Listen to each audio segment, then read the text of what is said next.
Le projet Opportunité IPE est un forum autour de l'emploi et du bénévolat qui a été créé par la coopérative d'intégration francophone à l'île du Prince-Édouard, la CIF. Donc, c'est un projet qui a été développé au cours des dernières années. Et la meilleure façon de le décrire, c'est vraiment une grande journée de bienvenue pour les nouveaux arrivants francophones à l'île du Prince-Édouard. L'historique du Forum d'emploi et de bénévolat Opportunité IPE, c'est venu des besoins du terrain. Donc, la CIF, comme organisme d'établissement, reçoit évidemment les commentaires de ses clients, donc les nouveaux arrivants francophones ici. Depuis des années, la CIF aide ces nouveaux arrivants-là à s'établir à l'île du Prince-Édouard. Un des besoins de ce groupe-là qui a été identifié, c'était oui, on a un bon accueil à l'île du Prince-Édouard, mais on aimerait beaucoup redonner la communauté qui nous accueille. Donc, des besoins de vouloir faire du bénévolat, par exemple, c'était quelque chose qui avait été identifié. Donc, l'autre groupe qu'on est allé aussi bien écouter, ce sont nos employeurs avec qui on fait beaucoup affaires ici à l'île du Prince-Édouard. Donc, les employeurs qui sont toujours à la recherche de talents et de talents francophones et bilingues. Les employeurs ont pu voir qu'il y a eu beaucoup de nouvelles arrivées à l'île du Prince-Édouard au cours des dernières années. Mais les employeurs nous disaient souvent, on voit, il y a beaucoup de nouvelles personnes, mais on n'a pas d'occasion unique où on peut se présenter, rencontrer ces personnes-là et voir s'il peut y avoir des bonnes connexions pour des futurs emplois, par exemple. De la même façon, le troisième groupe qui nous a beaucoup approché, qu'on a beaucoup écouté quand on a fait la conception de ce projet-là, ce sont nos organismes communautaires et également les fournisseurs de services. De la même façon, qui nous ont dit, on voit, il y a beaucoup de nouvelles arrivées, beaucoup qui tournent autour de la CIF, mais on n'a pas nécessairement accès à vos clientèles. Donc, est-ce qu'il pourrait y avoir un événement où on peut aller les rencontrer en personne, présenter nos mandats, présenter nos services disponibles aux nouveaux arrivants? Et donc, la CIF a écouté ces trois grands groupes-là, ces trois grands besoins-là et a voulu faire ce forum-là en personne pour bien répondre à ces trois groupes-là. Une première édition de ce forum-là a eu lieu en 2023 et le format était bien simple. Donc, on le décrit comme une grande journée d'accueil, de bienvenue pour nos nouveaux arrivants francophones qui avait eu lieu, c'est ça, à l'automne pour sa première édition. C'était sous le format d'un 4-7, donc très court, mais quand même très condensé, où on avait une première période de réseautage avec les organismes partenaires, les fournisseurs de services, les employeurs et nos nouveaux arrivants.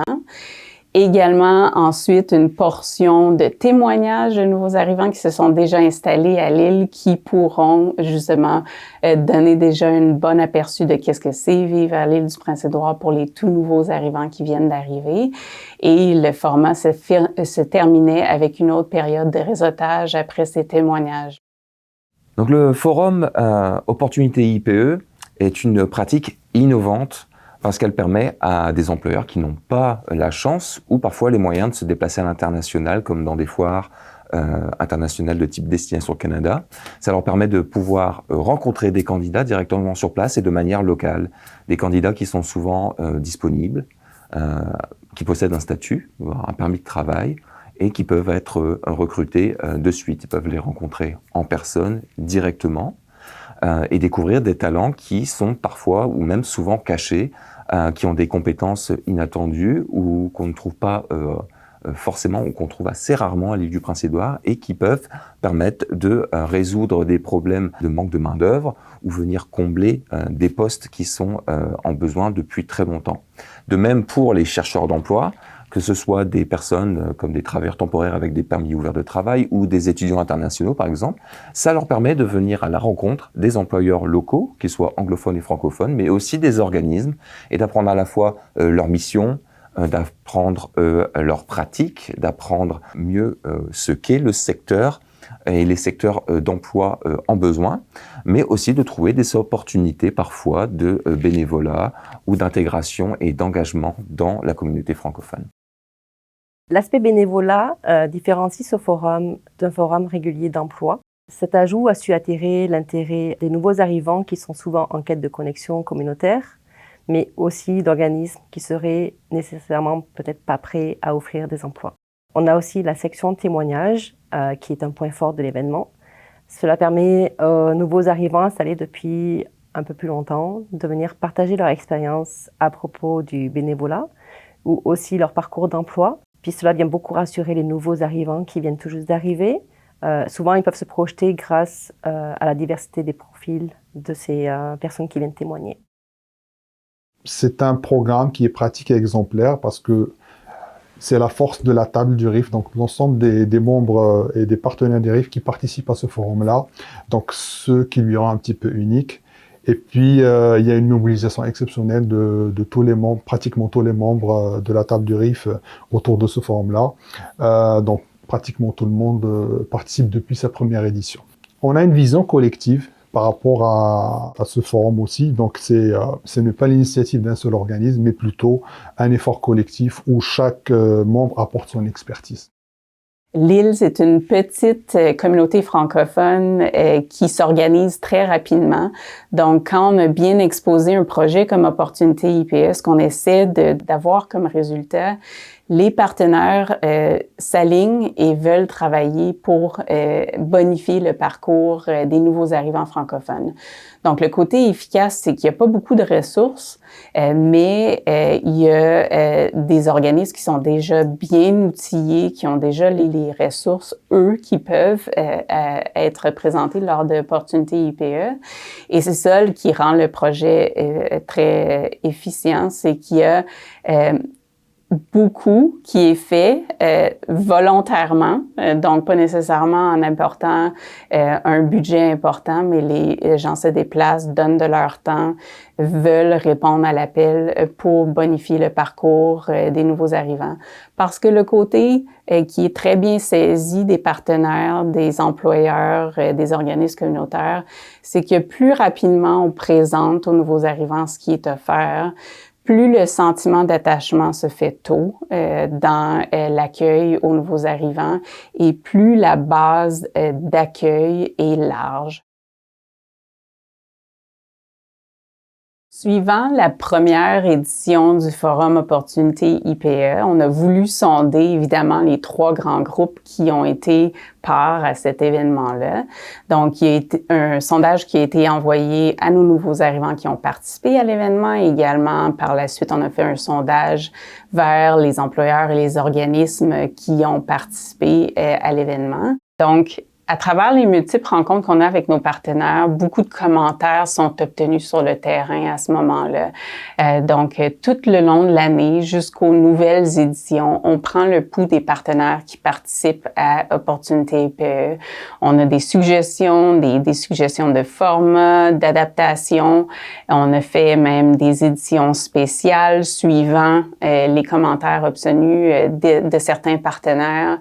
Donc, on a cette flexibilité là, mais ce côté aussi très près de nos partenaires qui peuvent venir nous aider justement dans la bonification de ce projet-là. La première édition a été un franc succès, non pas parce qu'elle était parfaite, mais parce que l'initiative a été très bien reçue de toutes parts. Nous avons eu beaucoup de retours d'encouragement à continuer l'événement de façon régulière à chaque année. Il a été relevé de la part de tous l'importance de tenir ce genre de forum, son utilité, et nous avons eu beaucoup de commentaires très encourageants. Par exemple, il a été cité la belle opportunité de réseautage qui leur a été offerte, de nouvelles connexions auprès d'employeurs et organismes qui ne connaissaient pas du tout ou peut-être connaissaient très peu avant l'événement. Ils ont vécu pour la plupart une grande expérience humaine. Puis pour l'anecdote, des nouveaux arrivants ont choisi d'effectuer du bénévolat dans des domaines spécifiques et ciblés, afin de renforcer, améliorer des compétences professionnelles.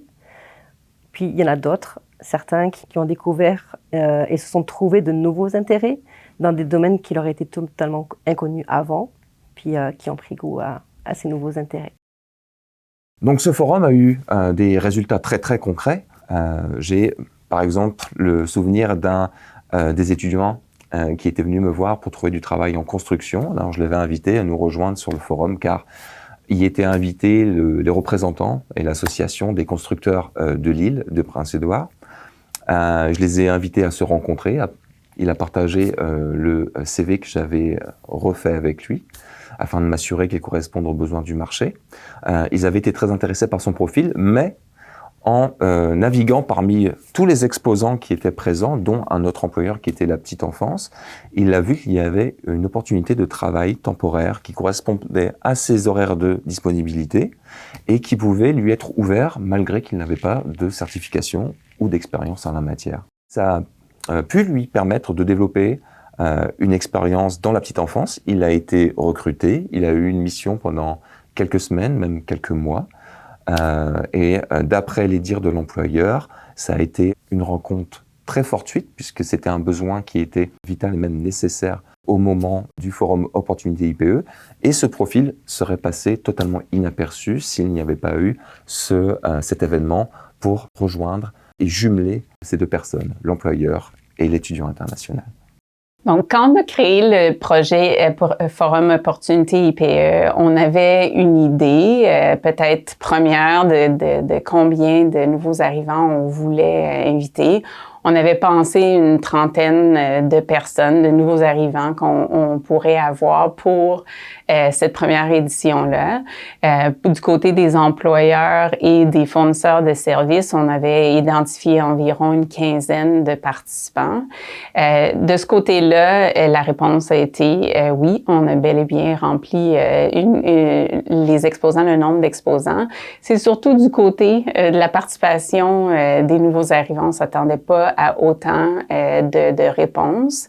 Donc, on avait visé, c'est ça, une cinquantaine de personnes en tout pour l'événement, puis finalement, on a approché cap la centaine de personnes. Donc, c'était un objectif qui était plus qu'atteint. Puis, dans les éditions qui ont suivi, c'est là qu'on a commencé à augmenter la présence d'exposants. Donc de nos fournisseurs de services, des employeurs. Et pour les nouveaux arrivants, encore une fois, dépendamment des éditions, si c'était une mini-édition ou c'était une édition ciblée, là, les groupes pouvaient être plus petits ou plus grands. Le Forum Opportunité a su prendre même des formats différents au cours des dernières années. Donc, la transférabilité de ce projet-là, on en est très fiers. C'est un projet qui a pu intéresser des groupes spécifiques au cours des années. Donc, comme exemple, on peut donner l'Université de l'île du Prince-Édouard ici, la Commission scolaire de langue française et le Public School, donc le côté anglophone, a approché la CIF pour faire une mini-édition d'opportunités IPE pour leur groupe de nouveaux étudiants d'une cohorte justement passée. Ils ont participé au premier forum Opportunités IPE et ils ont réalisé qu'il y avait un format là, qui plaisait pour, encore une fois, bien élargir la base d'accueil d'un groupe spécifique. Je pense qu'il y a un intérêt par d'autres organismes hors province d'un petit peu de travailler ensemble, bien de copier un petit peu l'exemple qui se fait ici. Que j'ai déjà eu l'occasion de présenter un petit peu le projet dans d'autres provinces qui s'intéressent vraiment à notre modèle de concertation, surtout de concertation et puis de participation des membres à ce genre d'événements-là. Bien que la petite taille de l'île du Prince-Édouard favorise une communication rapide et un succès immédiat, le projet peut tout à fait être modélisable. Ça veut dire que le programme peut être opéré dans des collectivités de petite taille, différentes, en milieux différents comme rural ou éloigné. La condition essentielle, c'est la présence de regroupements comme le RIF ou bien le LIP, comme j'ai mentionné, donc Local Immigration Partnership, je répète. Parce que ce genre d'organismes, ils sont capables de centrer un petit peu les besoins des nouveaux arrivants dans une région spécifique, éloignée ou rurale, comme je dis. Donc, il est adaptable d'avoir un événement public où on met l'emphase sur c'est quoi le parcours d'un immigrant francophone et que tout le monde, tous ces groupes-là peuvent être vraiment témoins de ça, vient aider à la compréhension de c'est quoi un parcours, justement de s'installer au Canada, qu'est-ce que ça veut dire. Puis ça donne une énergie, ça vient exposer qu'est-ce qu'on fait bien, qu'est-ce qu'on fait moins bien, comment on peut s'améliorer. Et ça, vraiment, je pense que c'est une fierté de la CIF d'avoir un tout petit part à l'amélioration du parcours d'immigration francophone, mais que ça soit fait de façon collective avec tous ces groupes impliqués.